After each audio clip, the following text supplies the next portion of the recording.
¿Jesús Octavio o Jesús u Octavio? ¿Cómo prefieres? Mi mamá cuando se enojaba me decía Jesús Octavio.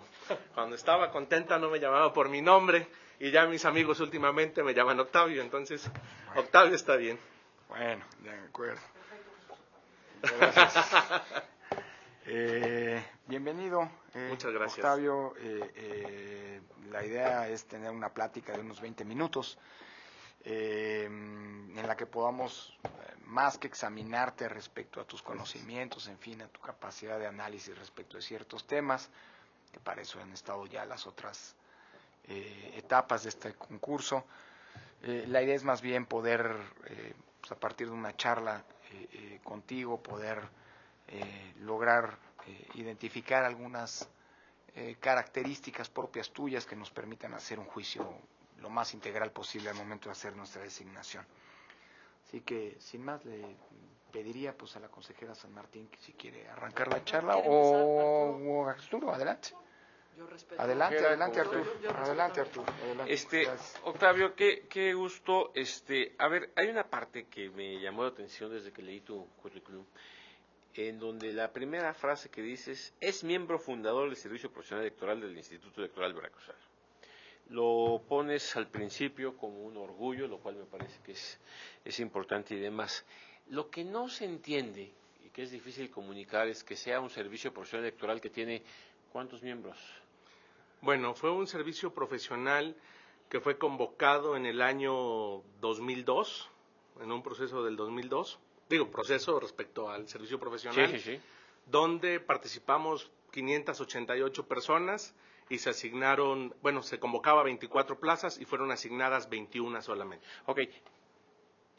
Y mi pregunta es, yo sé que ya no les va a tocar a ustedes, el servicio profesional electoral ya se reguló, es nacional y viene desde acá, pero toda la historia del instituto se la pasó con un servicio profesional así, teniendo oficinas en los distritos, teniendo toda una tarea electoral en donde el servicio profesional podría, incluir gente, incluir personajes, darle certeza a la ciudadanía de lo que hoy se le critica al instituto, ¿sí? ¿Cómo me explicas esta historia? ¿Cómo la ves? ¿Cómo la viste tú dentro del servicio?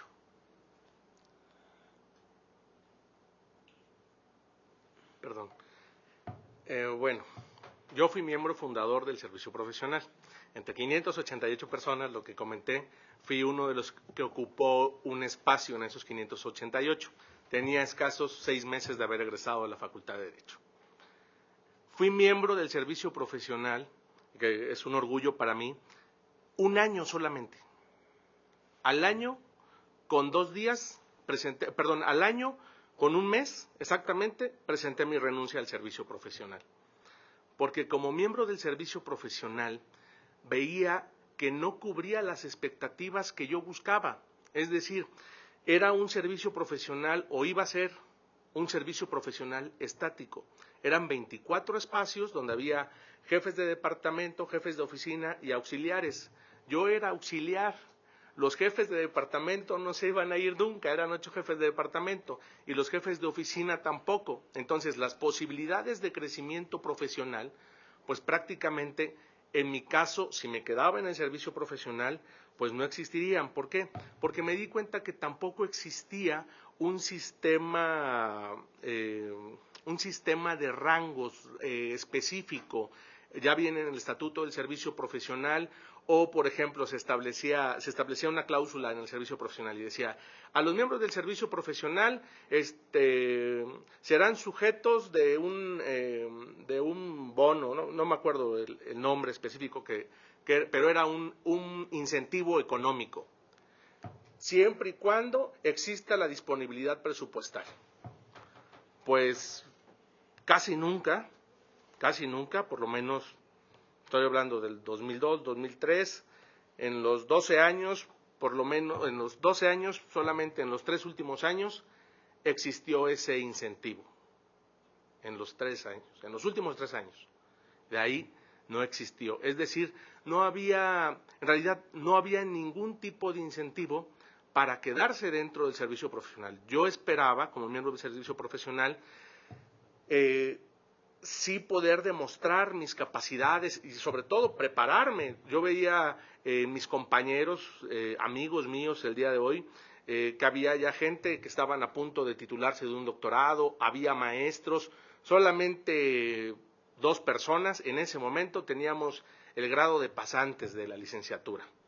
Eso me inspiraba a mí para poder crecer académicamente, pero la otra parte, la profesional, sí hacía yo un análisis de que no era posible, o sea, no era posible crecer ahí. Ya posteriormente me tocó conocer y trabajar la otra cara de la moneda.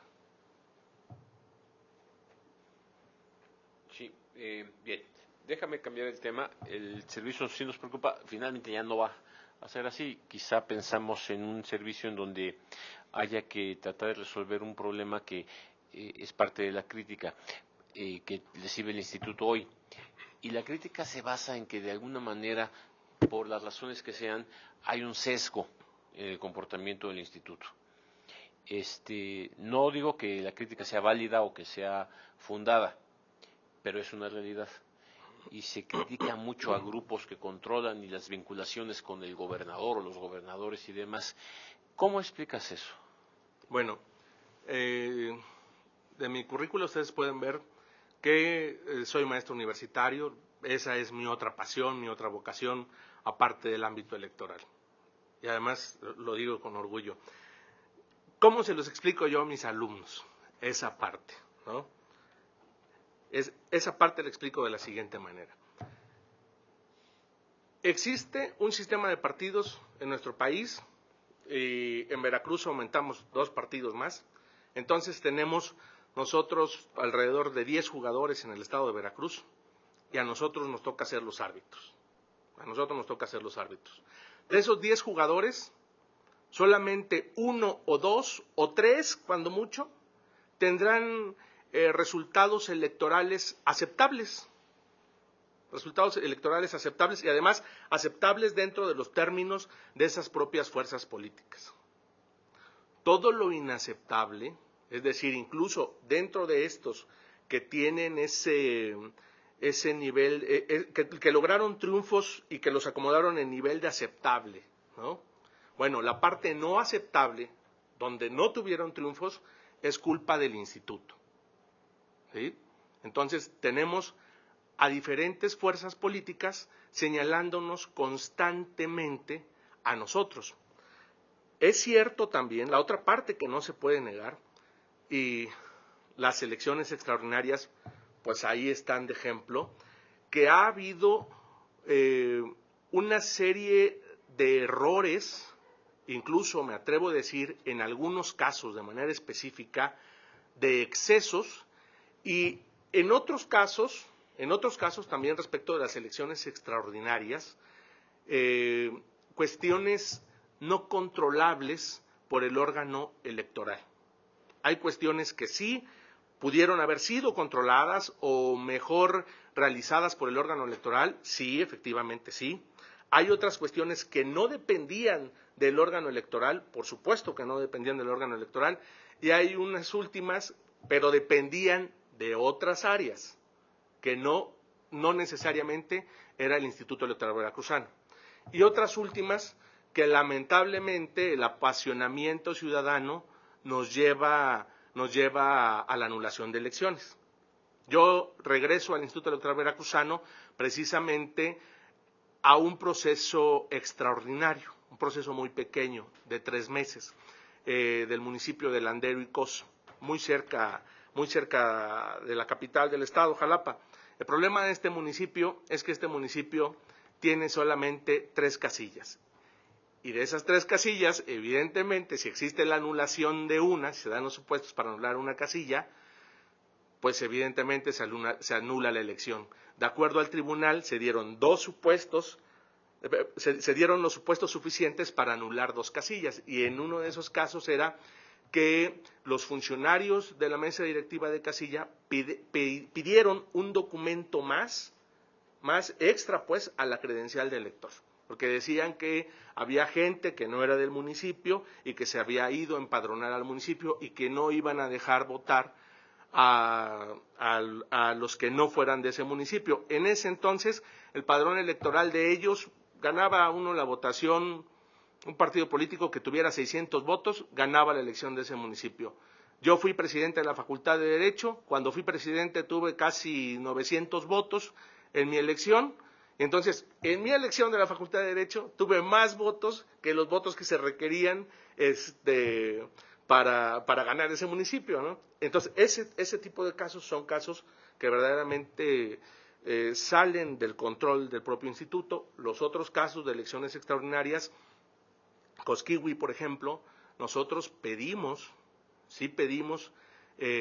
seguridad pública en las elecciones, conocemos cómo se ponen las elecciones en el Estado, cómo en algunos municipios ya tenemos información de antemano cómo se van a poner, y bueno, yo creo, ahí fue el robo de urnas, por ejemplo, que tampoco es algo que esté en el control absoluto del instituto. Nosotros pedimos el apoyo, el auxilio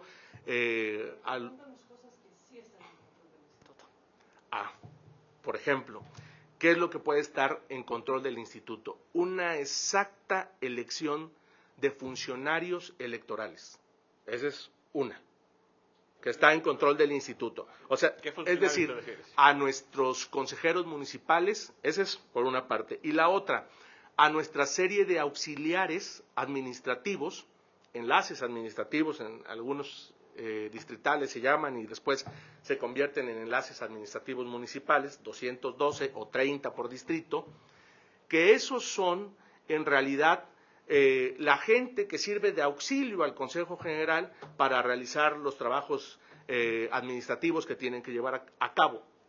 Yo creo que ahí es donde el Instituto Electoral Veracruzano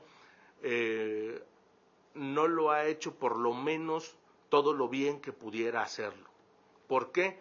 Derivado de algunas presiones en la mesa del Consejo General, de partidos políticos, de representantes de partidos políticos, en este sentido. Yo recuerdo muy bien, estábamos trabajando en la presidencia del Consejo, estábamos trabajando nosotros la integración de los consejos municipales. Y entonces, una de las objeciones de los partidos políticos, que además terminó siendo un consenso generalizado, es que todos aquellos que fueran maestros o directores de primaria no podían ser funcionarios electorales, independientemente de que hubieran ya tenido experiencia en el cargo. Porque se señalaba que un partido político, la estructura de un partido político determinado, se sostenía en base al magisterio. Entonces, por lo tanto, ese tipo de elementos es un absurdo, porque yo como maestro pienso que nosotros los maestros somos un instrumento social importante, es decir, somos una herramienta de la sociedad, estamos en contacto con la sociedad, y más aún aquellos maestros que están en zonas alejadas, en municipios alejados. La geografía veracruzana a nosotros nos permite, por ejemplo, que la cabecera municipal, la casilla más alejada de la cabecera municipal puede estar a 4 o 5 horas, 2 horas en camión y otras 2 horas caminando. Por favor. Octavio, a ver, ahorita tú sigues trabajando en el Instituto Electoral Veracruzano. No. ¿Desde hace cuánto no trabajas ya ahí? Tendrá aproximadamente más o menos un mes, una semana más o menos. ¿Por qué saliste? Bueno, fue una decisión muy personal salir. En Veracruz la forma de hacer política es una forma, si fuera fútbol, sería una forma llanera, ¿no? Estaríamos jugando en un campo de fútbol de tierra, con muchos hoyos, con muchos baches, y además sin árbitro. Entonces se vale prácticamente todo. En mi caso, hubo un señalamiento específico, junto con otros funcionarios, en ese momento era funcionario, de que había adquirido el examen que ustedes nos aplicaron, que yo lo había adquirido, ¿no? Y que otros funcionarios también lo habían lo habían realizado. Tengo 10 años en el Instituto Electoral Veracruzano de manera continua. He sido jefe de asesores del Consejo General por casi 5 años. Tuve 5 años como director. Y este señalamiento específico, sin prueba alguna, y además que se daba como un hecho tajante en medios de comunicación, sí me llevó a hacer un alto en mi carrera, en mi vida, y analizar qué es lo que se estaba buscando y por qué lo estaban haciendo contra mí. Dije, bueno, creo que por primera vez me ven posibilidades de ser consejero, pero me ponen en una disyuntiva muy complicada. Si Octavio García pasa el examen, lo pasó porque es un tramposo. Si Octavio García no lo pasa, para que vean que nosotros siempre dijimos que la calidad que él tenía como funcionario no era buena y quedó demostrada porque aún teniendo el examen no fue capaz de aprobarlo. Entonces, cualquiera de las dos era mala para mi persona. Cualquier resultado de los dos era malo para mi persona. También sabía que dañaba a la institución a la que yo le tengo cariño y donde profesionalmente me he formado, donde he llevado yo mi vida. Entonces, ¿qué decidí? Decidí separarme de mi cargo, apostarle todo a pasar ese examen. Yo no pongo exámenes a mis alumnos, cualquiera de mis alumnos se los puede les puede decir esto, se lo pueden verificar con cualquiera de ellos. No pongo exámenes, porque a mí los exámenes no me gustan, nunca me han gustado. Tampoco me ha gustado presentar exámenes porque para mí implica un estrés impresionante, pero bueno, ante cualquier situación tiene una solución. Dije, bueno, Octavio, dedícate de tiempo completo, prepárate para el examen, que fue un examen bastante complicado, y pásalo. Pero ya lo tenías, o esto dice la gente. Bueno, no, eso dicen algunas personas que yo no sé específicamente quién lo señala, porque en los medios de comunicación, ¿cómo se trabaja? Es que se dice que el licenciado fulano y perengano y sutano compraron el examen, hubo un señalamiento sobre ellos, un ciudadano dijo, sí, claro, ¿qué ciudadano? Yo estoy abierto a cualquier denuncia. Desde tu punto de vista, ¿eso era posible que ocurriera? No. ¿Por qué? No. Porque, primero, las instituciones que están involucradas, ¿no? Creo que el Ceneval jamás he escuchado, o yo había escuchado, lamentablemente lo escuché en mi persona, que el Ceneval tuviera una situación de que vendiera un examen, ¿no? Jamás. Creo que el Instituto Nacional Electoral, ahora Instituto Nacional Electoral, ha puesto exámenes a todos sus miembros del servicio profesional y no de ahora, de muchos años, y jamás se había dado una controversia de ese tipo. Yo estoy convencido que no, aún más. Como en mi caso, soy estudioso, me gusta hacer el análisis, yo hice un análisis de que en la lista de los 120 hombres que se estaban presentando para presentar el examen, 60 eran para mí, desde mi criterio, verdaderos especialistas en materia electoral, verdaderos especialistas. Por supuesto, entre ellos me consideraba yo. Dije, bueno, pues no estás compitiendo contra estos 60. Estás buscando tener una excelente calificación, una buena calificación que te permita estar más allá. ¿Y eso qué significaba? Que yo no podía tener más de 10 errores, 10 aciertos, 10 respuestas erráticas, porque estadísticamente estaría fuera. Por eso no lo creo. Y a cualquier persona le puede preguntar el grado de dificultad del examen, y fue un grado de dificultad, por lo menos para mí, fue alto.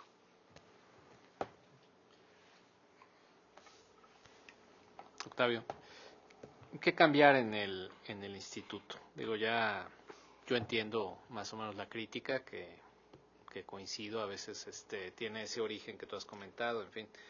Pero si fueras consejero, ¿qué cambiarías? Porque a veces acabas de salir como director de prerrogativas y partidos políticos y a veces es difícil aceptar errores o aceptar cuestiones que hacen falta modificar. Desde tu punto de vista, ¿qué cambiarías? Es un instituto cuestionado finalmente por muchos motivos. ¿Qué cambiarías? Por muchos motivos sí, como Los asociación que lo hago, nos has comentado. pero todos ellos por motivos políticos. ¿Todos? ¿Qué cambiaría? ¿Qué cambiaría? Yo haría un instituto más transparente. Yo creo que el principal problema del instituto es la falla o gran falla de su sistema de comunicación social. Es prácticamente, para mí, inexistente. ¿Por qué lo haría más transparente? Aunque cumplimos con todos los parámetros de la transparencia en Veracruz y somos de los mejor evaluados por el órgano de transparencia del Estado, creo que no solamente hay que quedarnos con lo que nos pide la ley. Les pongo un ejemplo. En Veracruz era algo verdaderamente catastrófico que se filtrara a los medios previo a una sesión de presupuesto, el presupuesto del instituto, porque el presupuesto del instituto iba a ser criticado por todos los medios. Y efectivamente, así era, Era criticado, era malo, queríamos dinero para derrocharlo, para tirarlo, para gastarlo, ¿no? Para darnos premios. Cuando lo que pudimos haber evitado con la transparencia es, desde antes, desde el momento en que notificamos a los consejeros, nosotros podíamos haber convocado a la prensa y entregarles entonces en una rueda de prensa el proyecto de presupuesto y además con los especialistas de las áreas correspondientes y explicarles cuáles eran las necesidades del instituto, cuáles eran esas necesidades y cómo estaban referenciadas esas necesidades respecto del presupuesto. Eso jamás se hizo, nunca se hizo. Y así como ese caso, pues, seguramente habrá otros donde nosotros pudiéramos tener la respuesta antes de que se diera la crítica. Por supuesto, también las noticias buenas no venden, Una experiencia que hayas tenido, lo más breve que puedas, para que pueda preguntarte al consejero Córdoba, solamente que nos demuestre este ánimo de transparencia que yo hubiera tenido. en tu desempeño público. Bueno, como director de prerrogativas y partidos políticos, en un proceso electoral más o menos realizamos nosotros 17,000 registros. Quiero decirle, consejera San Martín, que es un proceso complicado. Ha llegado gente armada a mi oficina, ¿no? preguntando si ya los quitaron de su partido o si no los quitaron de su partido, porque además el reclamo es, porque a mí me dijeron que usted me quitó. Y digo, bueno, permítame, por favor, pasen a mi oficina, gustan. No queremos, así, no queremos sentarnos. ¿Ok? ¿De acuerdo? ¿Usted cómo se llama? Juan Pérez. Ok, Juan Pérez, permítame un momento. Pregunto a mis auxiliares, al personal a mi cargo, si hubo o existió algún registro en el periodo de registros de Juan Pérez de X municipio. Y me dicen mis auxiliares, sí, y lo cambiaron. ¿Tenemos los expedientes completos? Sí. ¿Están ahí? Sí. Tráelos, por favor. Evidentemente, solamente puede cambiar a un candidato quien lo postula en el tiempo libre de postulaciones. ¿Qué es lo que es una práctica común? Yo voy, te postulo, te doy a ti tu acuse de recibo de que ya te postulé y ya tú estás contento, ¿no? Te enteras después que ya no fuiste postulado y entonces te cambió el instituto, ¿no? Yo creo que al ciudadano hay que atenderlo y hay que hablarle con la verdad. Aquí está. Jesús, ¿dónde encuentras tú, que conoces el instituto, que fuiste un directivo del instituto, los principales problemas de dicho órgano en estos momentos? Hoy yo lo encuentro en un área fundamental, en el área financiera del instituto.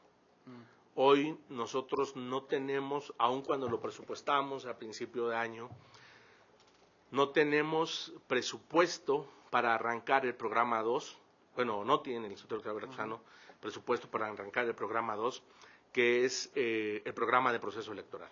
Hoy no existe. O sea, no existe. Existe el programa, pero presupuesto no existe. No hay para eso. ¿Y cómo resolverlo? Yo creo que ya nos hemos tardado. Yo creo que debió de haberse hecho en un momento posterior a este, en un momento, perdón, un momento anterior a este. Lo que se debió de haber hecho era básicamente solicitar una ampliación presupuestal. Una ampliación presupuestal en los términos que expliqué hace un momento. Mandamos la ampliación presupuestal y explicamos públicamente qué es lo que queremos, por qué lo necesitamos. Creo que eso es algo que debe de ser atendido de manera inmediata. Pero iban a negar, ¿no? Bueno, ¿Qué habías hecho? si yo, en principio, cuando uno pide algo, lo pide pensando que no se lo van a negar. ¿Y sí? Si te lo niegan, bueno, entonces tienes que ver con qué cuentas, cuál es tu verdadera posibilidad. La ley, esta nueva ley, no nos da a nosotros autonomía financiera. Les garantiza a los partidos políticos, a todos los partidos políticos, les garantiza más prerrogativa. ¿Por qué? Porque los partidos políticos ahora la fórmula del financiamiento se hizo homogénea a la fórmula federal. En Veracruz les dábamos el 20%, multiplicamos el 20% del salario mínimo por el padrón electoral. ¿Pero qué haces si no te dan ampliación? ¿Qué hago si no me dan ampliación? Primero tengo que analizar qué es lo que puedo hacer sin dinero. Y si no puedo hacer nada sin dinero, sí tendría la posibilidad, o se tendría que analizar la posibilidad de la intervención del Instituto Nacional Electoral, por supuesto. Ahí sí tenemos que ser muy claros. Nadie está obligado a lo imposible. Y la autonomía que los órganos electorales tienen no es plena. No hay una fórmula para nosotros que nos garantice año con año manejar determinado presupuesto. ¿Intervención del INE en qué sentido? ¿Que financiemos nosotros lo que no les digamos? No. A ver, No, dos es que- partes. Una, algunas las podríamos resolver, por ejemplo, nosotros ahora tenemos que convocar para nombrar, de las primeras cosas, nombrar a los nuevos integrantes de los consejos distritales. Para eso nosotros instalamos oficinas distritales, no tenemos para las rentas, pero se me ocurre que ustedes tienen en Veracruz 21 oficinas distritales. ¿Por qué no hacemos un convenio de colaboración, de coordinación con ustedes? Y entonces ustedes nos hacen el favor de recibir la documentación, mandarla en un paquete a Jalapa y nosotros lo revisamos allá. Evidentemente estamos hablando de situaciones extremas. Y si por un supuesto... Economías, pero eso no te resuelve el problema de contratación de CAES, supongamos que lo delegáramos, o de preparación del proceso. Y déjame complicártela así. ¿Y si el INE no te presta las oficinas? No estamos obligados a prestártelas. Claro, nosotros, A por diferencia, supuesto, te la pongo así, a diferencia del erario estatal que sí estaría obligado en teoría a financiar a un órgano local para hacer sus elecciones, ¿o no? por supuesto, el extremo último que Veracruz tendría, creo, es solicitar al Instituto Nacional Electoral que realizara las elecciones de Veracruz. ¿Y quién lo paga? Pues ahí sería parte también de que ustedes vieran la posibilidad presupuestal. Es decir, llegaría un momento... No lo tenemos, ¿eh? O sea, No está presupuestado hoy, para este año no está presupuestado Veracruz. es probable que pudiéramos ubicarnos en un estado de indefensión. No somos autónomos financieramente. No somos autónomos financieramente. Por supuesto que previo a eso agotarías las instancias, cabildearías, lo harías público, todos los esfuerzos que tú como institución lo estás haciendo y las bondades que el Instituto Electoral Veracruzano realice las elecciones y además que lleve la capacitación y la instalación y que ustedes puedan delegar en nosotros. Claro, todo eso, por supuesto, pero ya, la idea sería, no se puede nada de eso. Está bien. Déjame darte hacerte una ultimísima pregunta. ¿En alguna ocasión has sido sujeto de presiones para intentar resolver eres director de prerrogativas, fuiste director de prerrogativas, ni más ni menos, tomar alguna decisión en algún sentido determinado? Claro que sí. ¿Quiere usted no saber presión nombres, sobre sí, pero algún caso presión recibida de partidos políticos o de consejeros electorales? De la que te parezca más relevante que tengamos conocimiento para, sin poner nombres, si así te sientes más cómodo, y está bien que sea así, para identificar cómo reaccionas tú frente a presiones, porque como consejero supongo que suelen haber presiones. Ah, claro, por supuesto. Y también como director, ¿eh? También como director. Hace unos años, hace unos 3 años, como secretario técnico de la Comisión de Prerrogativas y Partidos Políticos y como director de prerrogativas, nos llegó la solicitud de 3 asociaciones políticas, solicitud de registro de 3 asociaciones políticas. Empezamos el trabajo en la dirección, y de repente de algunos consejeros empecé a recibir llamadas. Las tres carpetas de cada una de las asociaciones o los que pretendían constituirse como asociaciones eran similares, por no decir idénticas. Es decir, la misma mano las había trabajado. Y me llamaba un consejero y me decía, oye, ¿cómo va ese asunto? No, pues ahí va. ¿Y todo bien? Sí, pues va todo bien, ¿no? ¿Y el informe para cuándo lo vas a tener? Pues en los términos que marca la ley, más o menos en 30 días, son 3 sesiones, mi idea es más o menos presentarlas al mismo tiempo. Ok, pero todo bien, sí, todo bien.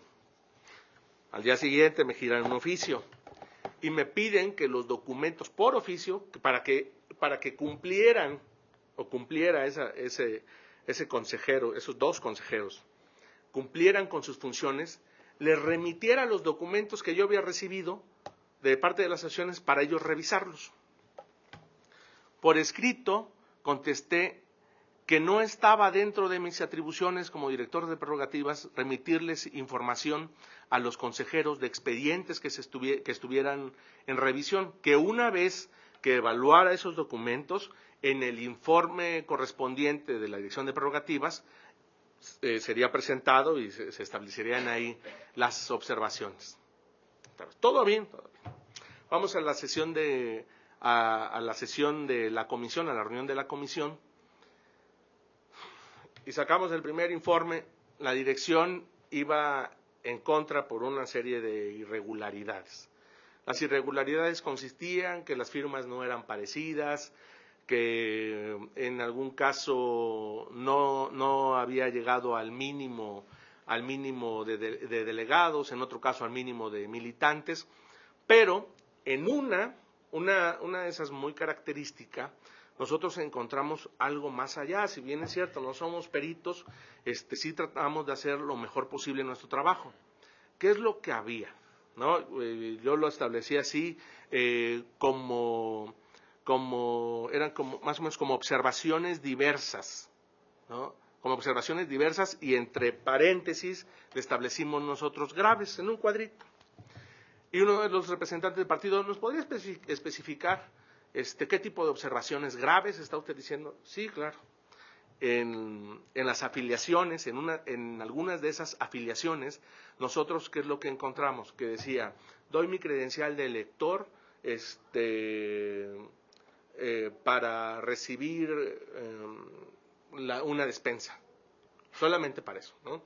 En otras que agregamos nosotros graves, en lugar de encontrar la firma del ciudadano, encontrábamos la firma ni más ni menos que del secretario ejecutivo del IFE, ¿no? Es decir, ni siquiera se hicieron la firma del ciudadano, hicieron la firma del secretario ejecutivo del IFE, porque la credencial del elector trae 2 firmas, la del ciudadano y arribita la del secretario ejecutivo, ¿no? Ese tipo de violaciones. Cuando lo empiezo yo a decir al micrófono, siento un apretón en mi brazo, y con palabras altisonantes, lo que me dicen es, ya bájale, ¿no? Tapé el micrófono, dije, discúlpeme usted, yo estoy en los términos de mi informe, y no tengo por qué bajar, nada más.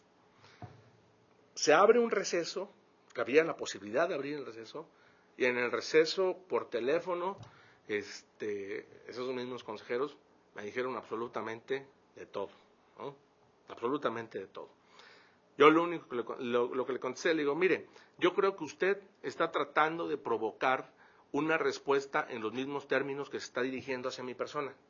Si eso es lo que quiere, no lo va a lograr, pero tampoco le permito que me insulte ni me falte respeto de esa manera. Cuando quiera usted que platiquemos, con mucho gusto platicamos. Buenas tardes, colgué el teléfono. ¿No? Muy bien. Pues Jesús, muchas gracias. Suerte en lo que viene. Un placer de tenerte acá. Muchas gracias a ustedes. Gracias. Gracias.